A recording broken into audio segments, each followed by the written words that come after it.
A lot of people try to learn data science by jumping straight into models or tools. And what usually happens next is some kind of confusion or gaps that show up later in interviews or real projects. Now, let's understand how the field actually builds up layer by layer. At the core, it starts with math and statistics. Now, this doesn't include any fancy formulas, but the foundations that help you understand uncertainty, patterns, and decisions. At the core, it starts with mathematics and statistics. On top of that comes Python and SQL, the everyday tools for working with data, querying databases, cleaning datasets, and turning raw data into something usable. Then you move into data wrangling and data visualization. This is where most of the real work happens. Cleaning messy data, handling missing values, joining datasets, and communicating the insights or inferences very clearly. Only after that does machine learning truly make sense. Models, evaluation, clustering, validation, and tuning. And finally, surrounding all of it are the soft skills: communication, storytelling, storyboard creation, collaboration, and critical thinking. These are what turn an analysis into an impact, right? So, data science isn't about learning everything at once, it's about building depth first, then layering complexity on top of it. Hi, I am Soumya Subramaniam. In the next few minutes, I'll teach linear regression with the math intuition. In a video sequel of this, I will explain with hands on Python implementation of the same. We will build it from scratch, then confirm with scikit-learn and evaluate with MSCs and R squares, those jargons that are related to data science or related to linear regression and so on. So, what is linear regression? Let us understand from something that we have been taught at middle school. Do you remember direct variation? So, when we say y is related to x, it means y and x are directly related to each other, which means one quantity increases, the other also increases. This is what we write it as y is equal to kx. This is your constant of proportionality, right? Proportionality constant, or you would say that it's a constant of proportionality. So this would mean as x doubles, y would double, x triples, y would triple, where k is a constant. For example, weight of an item is related to the number of items, right? So if the number of items increases, then the weight or the whole quantity weight would also increase. Or you could also say the number of items is directly related to the cost of the items, total cost of the items. This is all in direct variation. The other kind of proportionality or that kind of variation that you would know of, or the other kind of relationship between two variables, this is called as inverse variation. Y is inversely related to x, which means when one quantity increases, the other would decrease. Right? For example, for a fixed distance, more speed, less time. Right? If a car moves faster, obviously it's going to reach its destination in a shorter duration. This is inverse variation. Now, what is common in both? In both cases, there is some kind of relationship. One variable changes with the other. There is a constant that defines how strong that relationship is. And most importantly, we are trying to mathematically describe how two quantities are related to each other. Direct variation says y is equal to kx. This would mean when x is equal to 0, y is equal to 0. So, any line of this form, you know that it's going to be a line that passes through the origin like this. This is how a line of the form y is equal to kx would look like. Now, this assumption is very, very strong. When you have a direct relationship between variables, does it always mean that when x is equal to 0, y is equal to 0? This is a big question when it comes to real life examples. If the input is 0, the output must be 0. But in real life, this is rarely true. Real life almost never starts at 0. So let's take some examples. Let's say that, let's look at salary versus the experience. So we tend to believe that if you have more years of experience, you get more salary, right? So let's say that X would denote the years of experience, and then Y denotes the salary. Now, if experience is equal to 0, is salary equal to 0? No. There is always a base salary even for freshers. I hope you agreed with me, right? So instead of writing it as y is equal to k times x, the model now becomes y is equal to kx plus c. That is a constant c. Now, in mathematical terms, in the terms that we had already learned, we write it as, the common notation for k is given as m, where m is called as the slope of the line and c is called as the y intercept of the line, right? Geometrically, that is what we infer. Now, what is m? What do you mean by slope? Slope is some rate of change.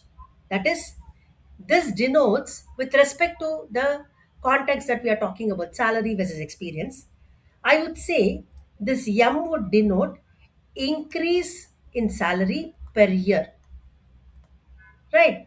With X years of experience, if you have the increase in salary per year as M, and C would be the starting salary, right? There is always a base salary with which we start. Obviously, right? We don't start, even for freshers, we don't start with a zero salary. So, freshers with zero experience don't start with a zero salary. We always start with a basic salary, right? So, this is one situation where there is an importance of having a constancy. Let me give you another situation.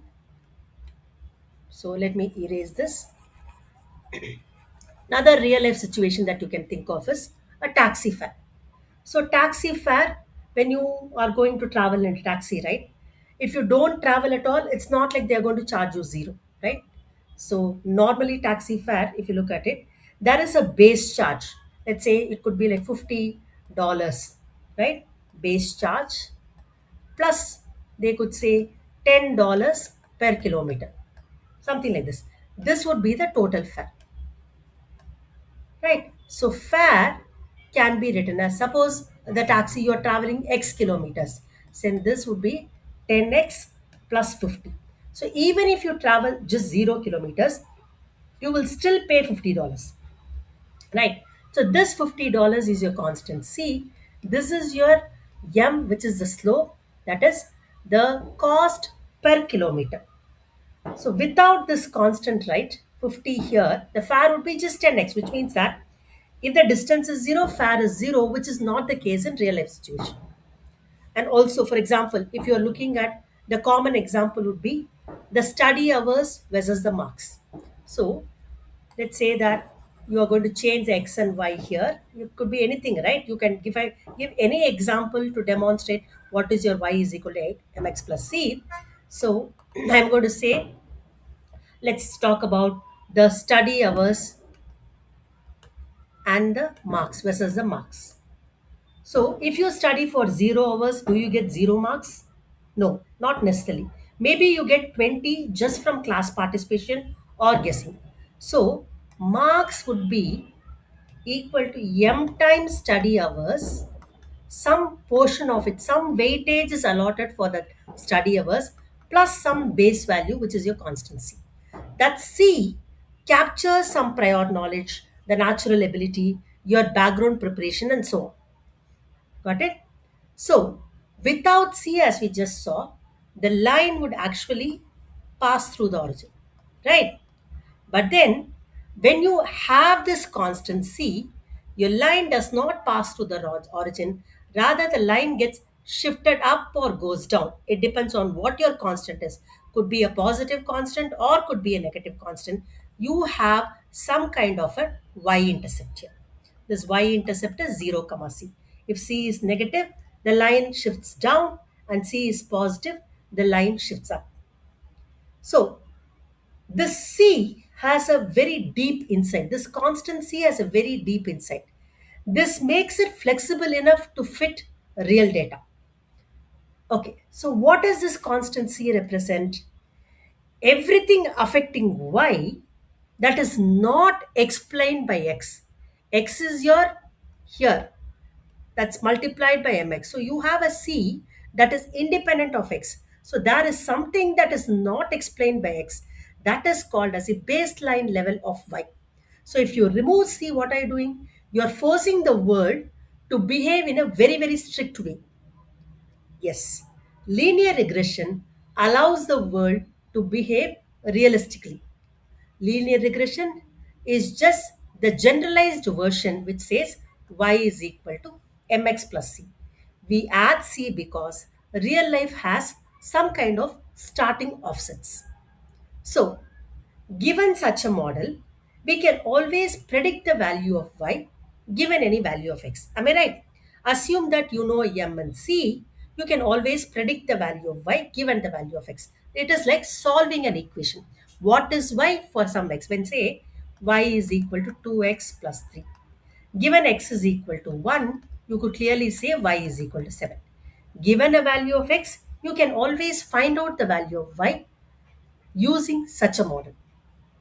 So, the goal of such problems is, can we model the relationship between variables and use it to predict the future?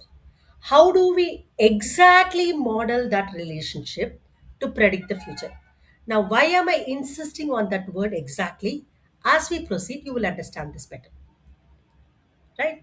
So, in this session, we will look at the next few minutes, understand the intuition behind linear regression, derive the mathematics behind the line of best fit, understand how we measure error, translate the math into working Python code. This would be the sequel video. The second part of the video would focus only on Python. So by the end of the two videos, linear regression, you will understand that linear regression is just fitting the best possible straight line. That line is chosen minimizing some kind of error, and the math behind it is surprisingly very simple and very elegant. Most importantly, you will know how to implement it yourself. Okay. Now, linear regression, as I told you, right, is one of the most fundamental and important algorithms in machine learning, statistics, economics, and also in data science. It is often the first algorithm people learn, not because it is simple, but because it teaches the core mathematical thinking behind predictive modeling. So, what exactly is predictive modeling? At the core of your machine learning, at the core of whatever the world is moving forward on, the basics, the core is predictive modeling. This is the process of using past data to predict future or unknown outcomes. So, for example, let me give you a simple intuition. Let's say that you have study hours. Let's say 1, 2, 3, and 4. And I have marks based on the study hours of a student: 40, 50, 60, and your 70. Now, someone asks, if a student studies for 5 hours, what will be their marks? We don't know yet. We just have data till 4 hours, right? So, we build a model from this data. From the given data, we build a model. If you notice, the pattern looks like this: marks is equal to 10 times hours plus 30. This is the pattern between your study hours and the marks, right? So, marks is, so for example, if you know this For example, if you study for 1 hour, you know it's 10 times 1 plus 30, which is equal to 40. If you study for 2 hours, it's 2 times 10, which is 20, plus 30, which is equal to 50. Now use this. Suppose I'm saying, what is the marks if a student studies for, if the study hours is 5. If a student for studies for 5 hours, what is the marks? You can always predict it. Marks would be equal to 10 times 5 plus 30. Very simple. All that you had been doing so far, right from your school days, solving a linear equation in one variable, right? This entire process is what is predictive modeling, something that you had been learning all along, right from your school days, in your past, right? We give the jargon predictive modeling for that because that is what you are exactly doing, predicting something based on some known value. Clear? So real life examples would be predicting house prices, predict the sales next month, predict stock trends, predict disease risk. So we are like going slowly into machine learning, data science, machine learning from what we learned in our middle school. Predictive modeling always has three components: input variables, which are called as features, output variable, which is called as target, a rule connecting them, which is the model. So when you say y is equal to mx plus c, let's say y is equal to 2x plus 3, then you know that when you input x, x is your input variable. Based on this input, which is called as features, we have an output, which is your target. Output variable would be the price of the houses, and then input variable could be features, right? Features could be the number of bedrooms, number of stories in the house, and it could also be what is the I could say cost per square feet of the house, something like that. Input features, right? And a model connecting them. Yeah. So this is what is predictive modeling. It has got three components. So in each of these cases, predicting houses, predicting sales next month, predicting stock prices, what do? We collect past data, find patterns, build a mathematical relationship, and use it to predict future outcomes. Now, once the rule is learned from the data, we can plug in new x, predict the value of y, right? So, for example, to repeat what I said earlier, if we notice a pattern, let's say marks is equal to 10 times hours plus 30, right? I could predict for 5 hours by replacing this hours with 5, right? So marks is equal to 50 plus 30, which is equal to 80. This is what is predictive modeling. This entire process is predictive modeling. Now, instead of just predicting a number from another number, let's something predict something real like house price. Suppose we want to predict the price of a house based on, let's say that I want to base it on the size of the house in square feet, number of bedrooms in the house, age of the house, location score. Based on all these input variables, input variables, what are they called as? AKA features, also known as features. We try to predict the house price of a house based on these four input variables. Now, this house price, whatever you're going to predict, it's called as a target. That is the goal of the problem. The equation is no longer, as you can see, it's just y is equal to mx plus c. Now you have multiple variables here. Earlier, the input was only the price of a house and the number of square feet of the house, and we predicted the price of the house, right? 1,000 square feet, y would be so much. 2,000 square feet, y would be so much. Assuming that the m and c are the constants. Some values for m and c is known to you. Now here, not just the size, right? 1,000 square feet, 2,000. That's not only the parameters here. You have the number of bedrooms, you have the age of the house, you have the location score. Using these features, you try to predict the price of the house.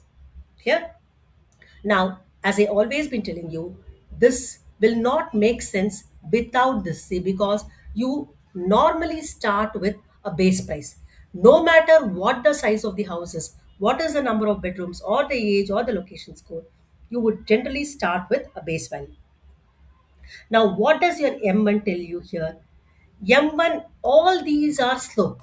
Just like how you have y is equal to mx plus c, this is your slope and this is your base price, initial value. In mathematical terms, we call it as initial value, right? Base price, or you could say that this is the baseline value of y and so on. Or in geometrical terms, it's a y-intercept. Now, it just says that when you talk about this m1, m1 is the slope. M2 is also a slope, M3 is also a slope, M4 is also a slope. What does x1 represent? X1 represents the size in square feet. Therefore, M1 basically tells you how much does the price increase if the size increases by M1 1 unit. That is, keeping everything else constant, assuming that all the other features are constant. What is the change in the or the increase in size? How much does the price increase if the size increases by 1 unit? So, for example, if m1 is equal to 3000, this would mean that your y hat is equal to 3000 times x1 plus m2 x2 plus m3 x3 plus m4 x4 plus c. Now, just focusing on this, what does it mean? It means that each additional square foot increases price by $3,000 or whatever it is, right? Depending on the units that we are focusing on. Got it? So again, what is M2? M2 is, this would be the slope with respect to the bedrooms. That is, each additional bedroom increases. Suppose I say that M2 is equal to, let's say it's 5 lakhs. So each additional bedroom would increase the price by 5 lakhs, assuming size, age, location, everything else stays constant. And let's say your M3 is equal to negative 20,000, something like this. So you would say that each additional year of age, because you have a negative quantity here, decreases the price by 20,000. That is, negative slope will have negative influence. Now, now here, what is C here? C is the value of y when all of the x's are 0. But in real life, all features being 0 might not make sense. So instead, we interpret C as the base price before any feature adds value to it, adds value to the actual price of the house. It is the baseline, something called as the bias term. In machine learning jargon, we call it as bias. This is the baseline bias term. So even if all the features were 0, the model still predicts some base value. That is the y-intercept or C. Here, so the same thing, I could also write it as a summation.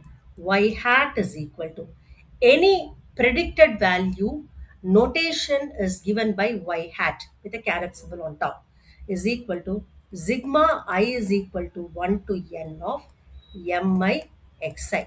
So sigma is just a summation notation plus c. So this would mean you're looking at m1 x1 plus m2 x2 plus m3 x3 plus etc. There could be n features that you're going to look at, like your size, like the number of bedrooms, like the age, like the location score. You could have as many features as you want to. So this is what is a more elegant way of writing this in mathematical form. Or sometimes, if you're familiar with vectors, you would also write it as y hat is equal to w transpose x plus a b. Instead of a c, you have a b. This is called as bias. All these m1, m2, m3, these are called as weights. Weights means how much importance am I giving to each feature. Suppose M1 is, let's say, 3000, but M2 is 5 lakhs. You can see that bedrooms are given more importance. They carry more weightage in deciding the price of the house. Suppose you say that M3 is negative 20,000. This would kind of lower the price of the house here. So location score, if it is like 10 lakhs, then that could carry more weightage. More the value of M, that particular feature would be dominant or would carry more weightage in, and will have more influence on the deciding the price of the house, the final price of the house. So normally in machine learning jargon, we call it as weights and biases.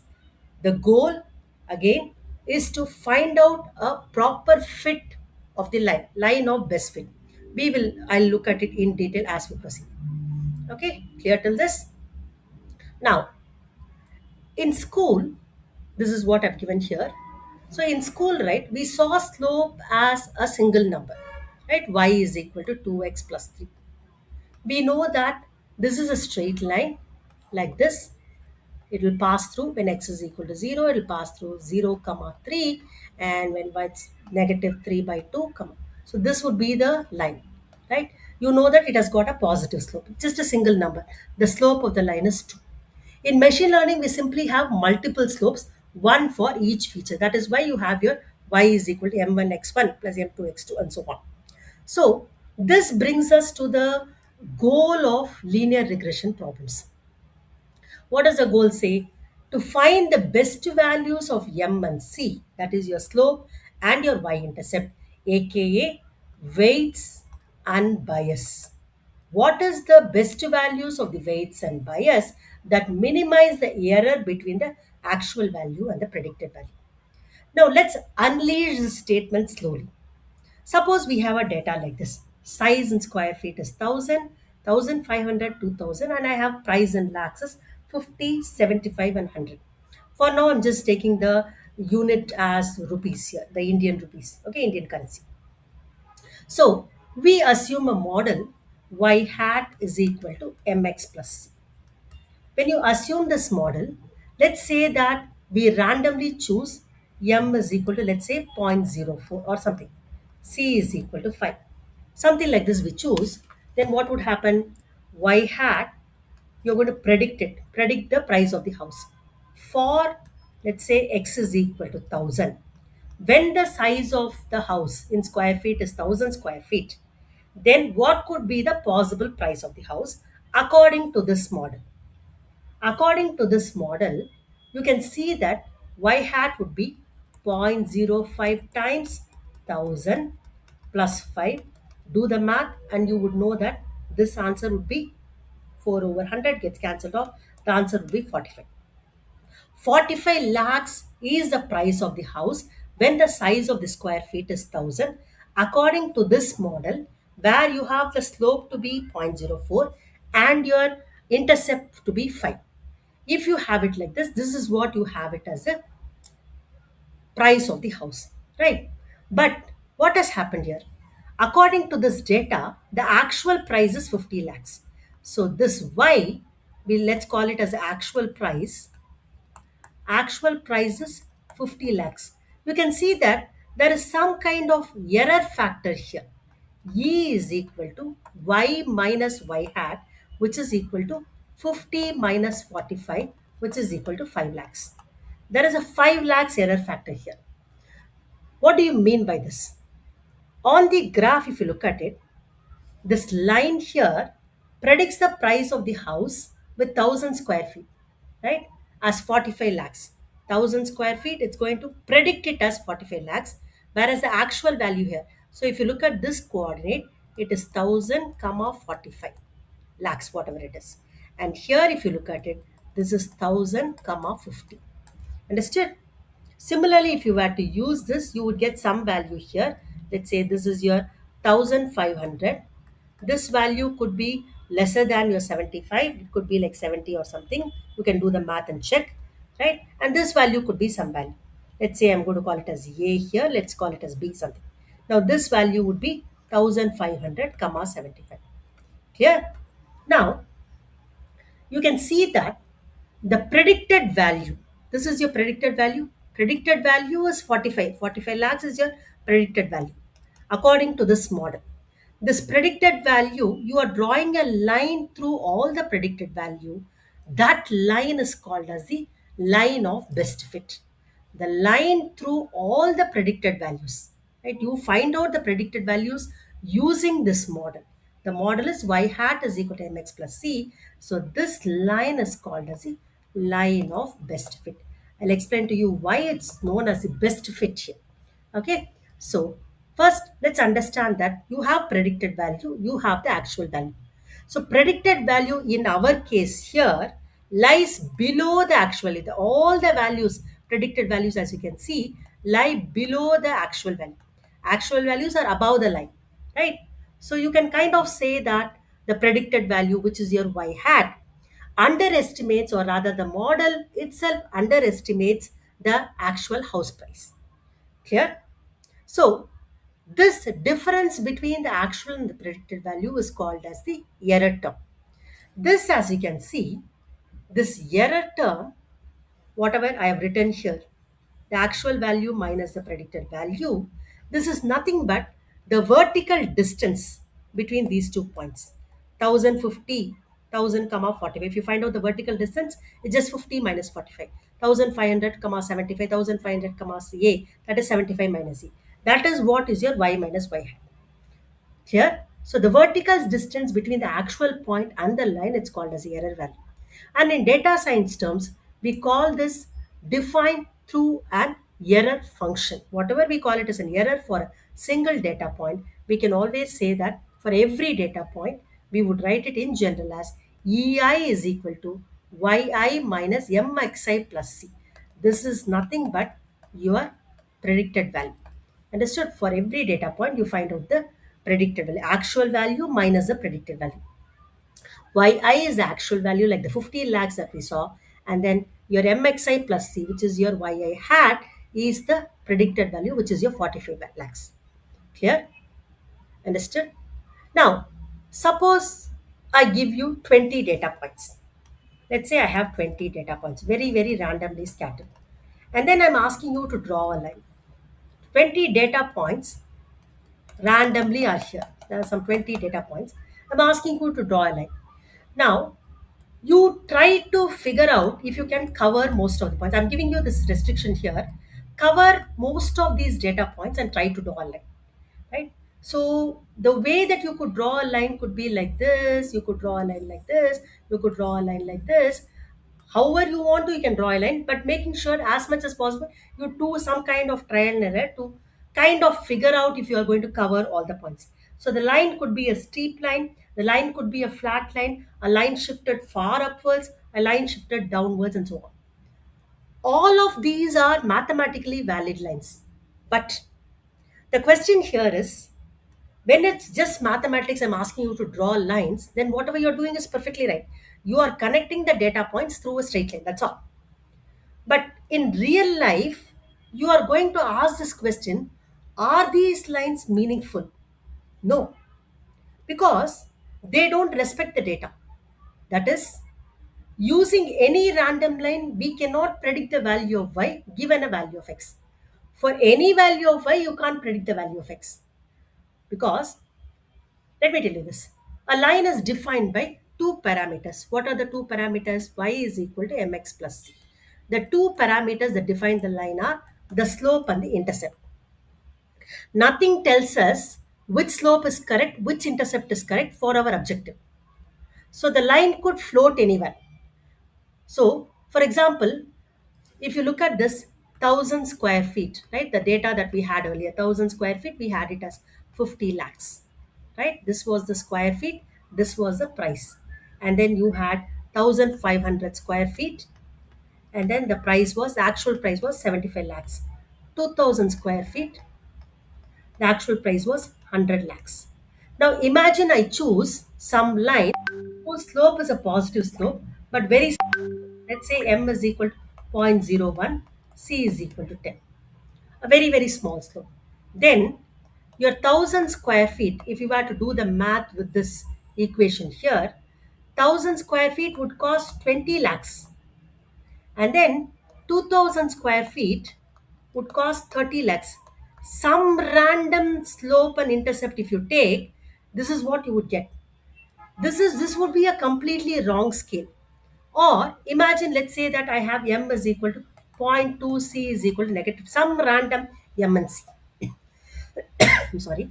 Then in this case, 1000 square feet would give you a 150 lakhs, and then your 2000 square feet is going to give you a 350 lakhs, which is completely exaggerated. There is absolutely no correlation between this and this.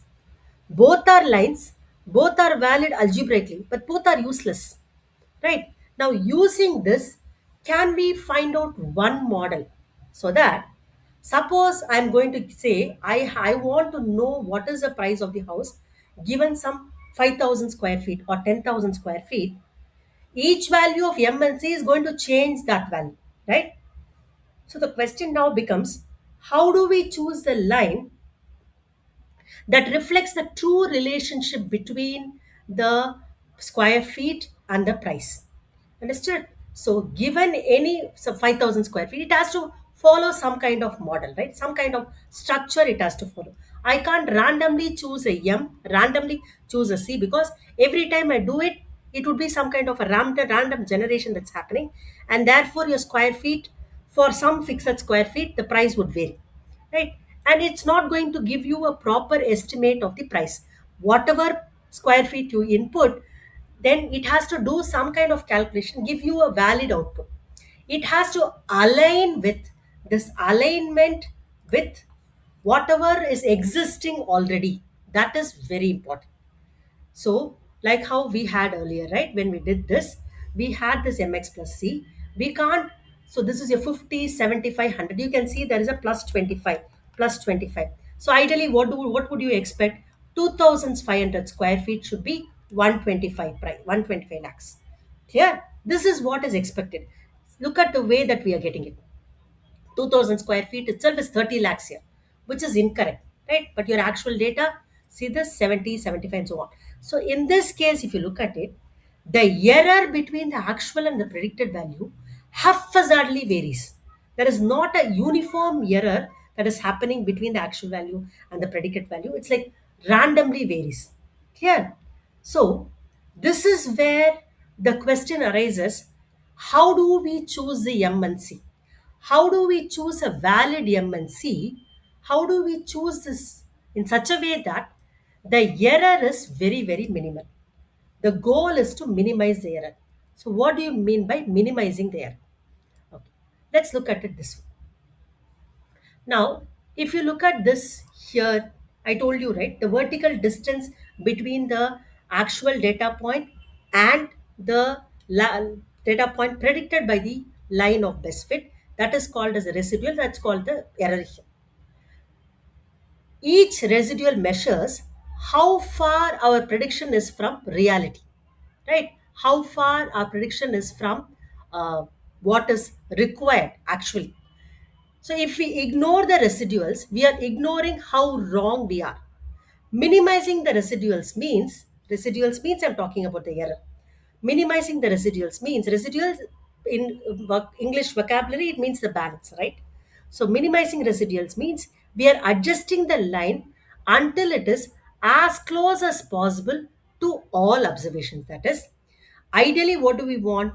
We want this data here, 1500, this, all these to fall on the same line. We could have some haphazard M and C that would make sure that these data don't fall on the same line, which is not what we want. We want at least actual data to be modeled by one single line so that we can predict, right? So to do that, what is the goal here? If you have a line like this, that is, if at all it's going to pass this, or we could say that we have already a line and then we try to push this data towards this line, or in other words, we try to minimize the difference between the actual value and the predicted value, because the reason is, again, simple reason, given any input, I should be able to generate output that aligns with what is there in the question.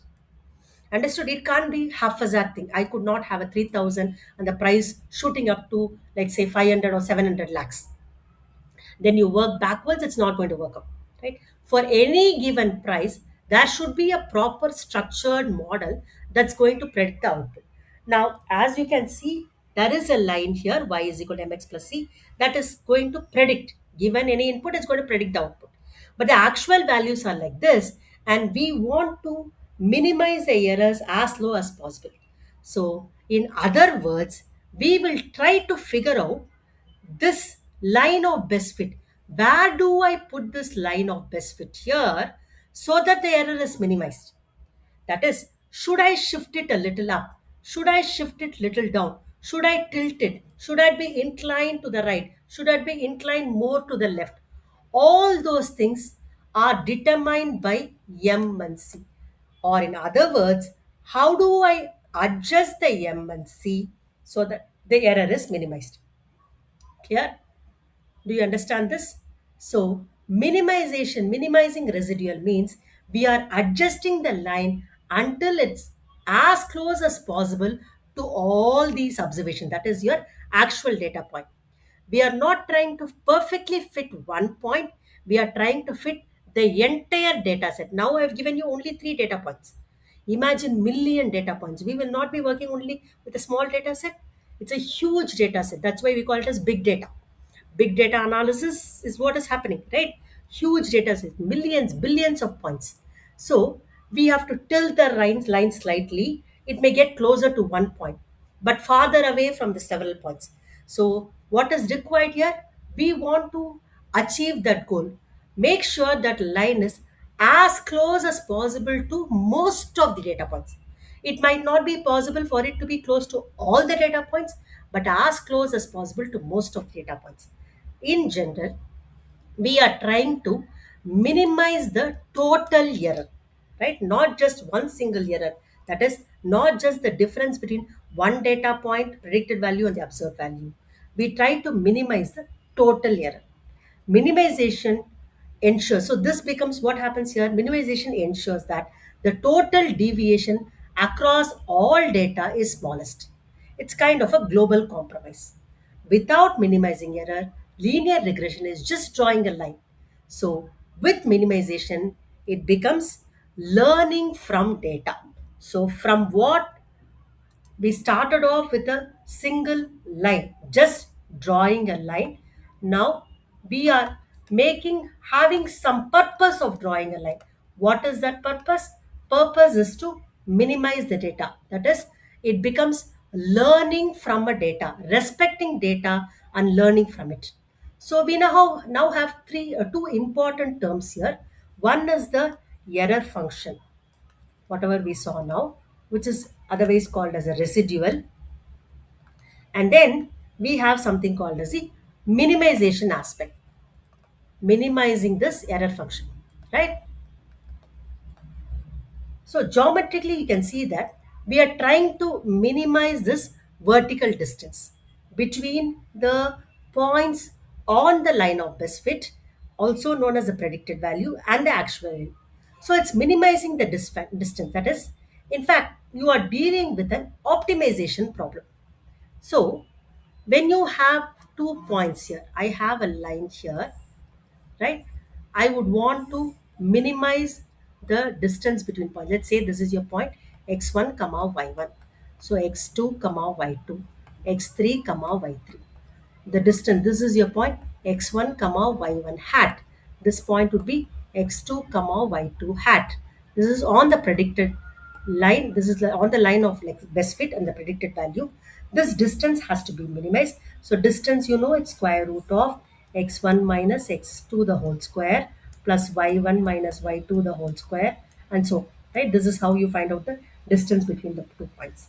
Let's suppose you have this x1 and x1 hat. So in this case, this distance would be just mod of y1 minus y1 hat, and then you have mod of y2 minus y2 hat, mod of y3 minus y3 hat. So what should we do? We have to minimize the total error, sum of the total error. Later, in the later sequel and all that, we will know what kind of error function are we dealing with. Are we just going to deal with such a linear error function, or are we trying to square it and find out the error function and so on? Now, minimizing the total square distance means choose the line that stays as close as as close as possible to all the points collectively. Not closest to just one point, not closest to a few, but closest overall. So instead of using, so normally what do you do when you have to do a minimization problem? You do some kind of a derivative here, right? You do the first derivative test, that is your d prime, set it equal to 0, find out the critical points. This is to do with calculus. If you are like calculus person or you are like familiar with calculus, you would know what would you do. You take the first derivative, set it to equal to 0 and find out the critical points. And you do a second derivative test. If the second derivative for that critical point it's less than 0, then the critical point would be a maximum point. If d double dash of Cp is greater than 0, then you would conclude that CP is a minimum point, right? This is exactly what we are trying to figure out. We want to minimize the distance. To minimize the distance, we should have a d double dash, the second derivative, to be greater than 0. Now, instead of doing all these things, instead of using all these derivatives, we try to figure out randomly how do I adjust these weights m1, x1, m2, x2, plus etc. plus mn, xn plus a c. I'm trying to, it's like take a string and push this line up. How far can I push this line so that it's going to pass through most of the data points? Clear? So what do we mean by how far? I assume that I have a string here, right? I have my hand is here. Let's say my hand is here, right? I'm just going to push the string and push it here. Pull the string and push it up. I have to push it up in such a way that the string or the rod, it's going to pass through all these points. That is the goal. As much as possible, it's going to pass through all the points. When I say as much as possible, it's going to pass through all the points, which means these vertical distances would be almost zero. Clear? Which means what have you done here? You have ideally got the shortest distance between the points, or ideally minimize the error function, minimize the residual. Understood? So instead of doing all these calculus stuff where you do the first derivative and so on, what are we going to do? Instead, we try to do or try to figure out what could be the possible weights, that is your m1, m2, m3, etc. till mn. Adjust the weights and the bias, this is your C, this is your bias, to make sure that you have minimized the error as much as possible. This is the goal of any linear regression problem. Understood? So this is the mathematics behind a linear regression problem. In the next video, we will look at how do we implement the Python program